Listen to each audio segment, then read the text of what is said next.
Saat tsunami diperingatkan, mengapa masih ada yang menonton dari pantai? Bayangkan, pagi itu laut masih terlihat normal, tidak ada ombak raksasa, tidak ada suara ledakan, dan tidak ada tanda-tanda mengerikan akan adanya bencana. Lalu tiba-tiba notifikasi masuk, peringatan dini tsunami muncul. Sebagian orang langsung berlari menuju tempat tinggi, tetapi sebagian lainnya justru melakukan hal yang sebaliknya. Mereka turun ke pantai, mengeluarkan ponsel dan merekam laut, menunggu sesuatu terjadi. Pertanyaannya, mengapa setelah tragedi Aceh 2004, Palu 2018, dan berbagai tsunami lainnya, masih ada orang bodoh yang menganggap ancaman tsunami sebagai tontonan belaka? Dan apakah gempa besar Filipina baru-baru ini sedang memperingatkan Indonesia tentang sesuatu yang jauh lebih besar? Pada 8 Juni 2026, gempa kuat berkekuatan sekitar magnitudo 7,7 hingga 7,8 mengguncang wilayah Mindanao, Filipina, bagian selatan. Gempa ini terjadi akibat aktivitas subduksi di wilayah laut Filipina dan memicu peringatan tsunami untuk sejumlah negara di kawasan Pasifik Barat termasuk Indonesia. Gempa tersebut menyebabkan korban jiwa, kerusakan bangunan, gangguan listrik, serta ratusan gempa susulan yang terus terjadi setelah gempa utama. Yang membuat situasi semakin serius adalah Indonesia juga menerima peringatan tsunami. BMKG kemudian memantau kenaikan ketinggian laut di sejumlah wilayah Indonesia bagian timur seperti Talaut, Sitaro, dan Halmahera Barat. Mengapa gempa Filipina bisa berdampak ke Indonesia? Banyak orang berpikir gempa terjadi di Filipina, kenapa Indonesia ikut waspada? Jawabannya, karena kedua negara sebenarnya terhubung oleh sistem tektonik yang sama atau lempeng yang sama, yaitu lempeng Filipina. Filipina dan Indonesia berada di kawasan yang dikenal sebagai Pacific Ring of Fire. Zona ini merupakan salah satu wilayah paling aktif secara seismik di dunia. Di kawasan ini terdapat beberapa lempeng. Yang pertama itu lempeng Eurasia, lempeng Indo-Australia, lempeng Pasifik, dan lempeng Laut Filipina. Semua lempeng tersebut saling bertabrakan. Karena itulah Filipina dan Indonesia sama-sama sering mengalami gempa besar, tsunami, dan letusan gunung api. BMKG menjelaskan bahwa gempa Mindanao kali ini berasal dari aktivitas subduksi lempeng Laut Filipina. Secara historis, Filipina dan Indonesia ini bukan pertama kalinya gempa Filipina mempengaruhi Indonesia. Pada tahun 1976 terjadi gempa besar di wilayah yang sama, yaitu dekat Palung, Kota Batu. Gempa tersebut memicu tsunami mematikan yang menewaskan ribuan orang di Filipina. Wilayah ini dikenal sebagai salah satu sumber gempa besar di Asia Tenggara. Bahkan secara geografis, Mindanao hanya berjarak sekitar 300 hingga 350 km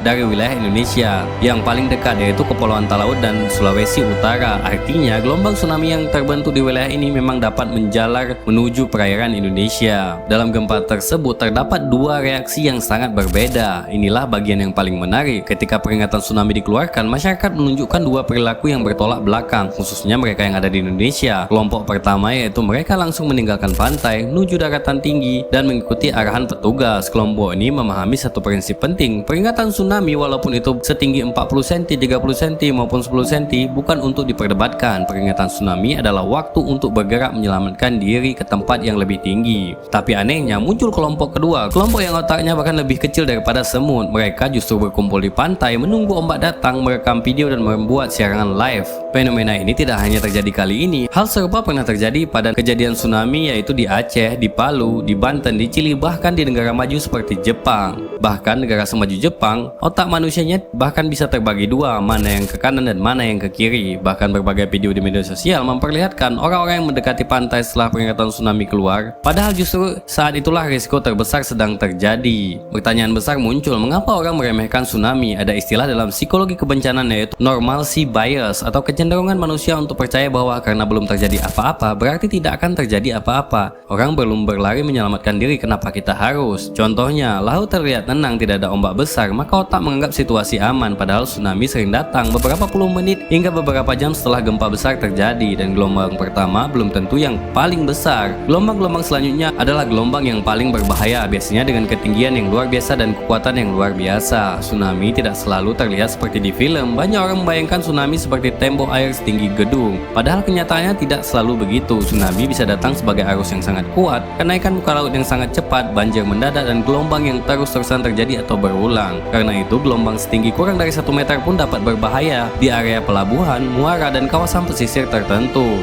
Dan ada pelajaran berharga dari tsunami Aceh pada tahun 2004, yaitu Aceh memberikan pelajaran yang sangat mahal. Lebih dari 230 orang meninggal di berbagai negara akibat tsunami Samudra Hindia tersebut. Banyak korban sebenarnya selamat dari guncangan gempa besarnya, tetapi tidak menyadari bahwa tsunami sedang menuju pantai pada saat itu. Karena di Aceh waktu itu, pengetahuan akan tsunami sangat-sangat minim sekali. Hari ini di Indonesia memiliki BMKG, sirine tsunami, aplikasi peringatan, dan sistem monitoring. Semua ini berdasarkan kejadian Aceh pada tahun 2004, dan Indonesia terus berbenah hingga sekarang. Namun, semua teknologi tinggi ini tidak ada gunanya jika masyarakatnya memilih menonton daripada mengungsi. Bagaimana seharusnya bersikap saat peringatan tsunami muncul? Aturannya sederhana, jika ada peringatan tsunami, yang pertama tinggalkan pantai sesegera mungkin, jangan menunggu melihat ombak, bergerak ke tempat tinggi, jangan kembali sampai ada pengumuman resmi, dan jangan berhenti untuk live dan merekam video, karena tsunami tidak peduli apakah ada seorang selebritis ataupun influencer. Gempa Filipina magnitudo 7,8 mungkin hanya menghasilkan tsunami kecil di bagian wilayah Indonesia, namun itu bukan inti ceritanya. Inti ceritanya adalah kita baru saja melihat dua jenis manusia. Yang pertama melihat peringatan dan segera bertindak, yang kedua melihat peringatan dan menganggapnya sebagai hiburan.